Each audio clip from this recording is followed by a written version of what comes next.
廣深西部鐵路，由香港同深圳政府共同構建，係落實粵港澳大灣區發展規劃綱要，配合北都發展嘅重要運輸基建。15規劃綱要首度明確提出，要深化與內地產學研創新協同，持續推動重點領域合作，實現突破，促進港口、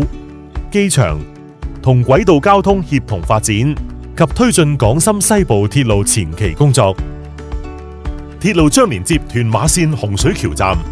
以及全新智慧綠色集體運輸系統。除咗三綫匯聚之外，更可接駁區內運輸交匯樞紐。同時，透過一地兩檢安排，打通兩地鐵路網絡，喺滿足洪水橋及流浮山一帶本地出行嘅同時，亦有效應付大量嘅跨境運輸需求。項目將會推動洪水橋廈村新發展區成為現代服務業中心，促進與前海喺金融及專業服務等領域嘅高端經濟合作，為兩地市民打開一道隨意門，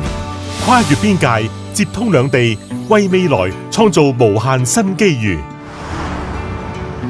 鐵路走線由洪水橋出發，途經廈村、流浮山，跨越後海灣，經深圳灣口岸接入前海，合共5個站，全長約18公里。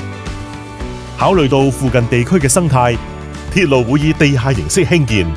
施工期間，大部分隧道會採用隧道鑽挖機建造，一方面可以騰出寶貴嘅地面空間，同時亦能夠減少對環境嘅影響。鐵路開通後，發展空間唔再受邊界局限，配合一地兩檢嘅便利，無論係邊種行業都可以享受更便捷嘅交通網絡。市民可以由洪水橋出發，輕鬆接通前海以至大灣區其他城市。由洪水橋去前海只需約15分鐘，其中流浮山站至深圳灣口岸站嘅車程更少於5分鐘。乘客亦可在深圳市轉乘地鐵或其他交通工具前往其他區域，通勤時間大幅縮短，令大眾可以自由掌握生活步伐，享受1小時生活圈，成就更理想嘅工作與生活平衡。鐵路網絡伸延至流浮山，將帶動當地人流，為傳統產業帶嚟更多嘅旅遊發展機遇。便捷交通令市民能夠輕鬆穿梭於美食與自然景觀之間，擴闊生活同休閒體驗。隨住廈村站啟用，廈村一帶嘅居民出入變得更便捷，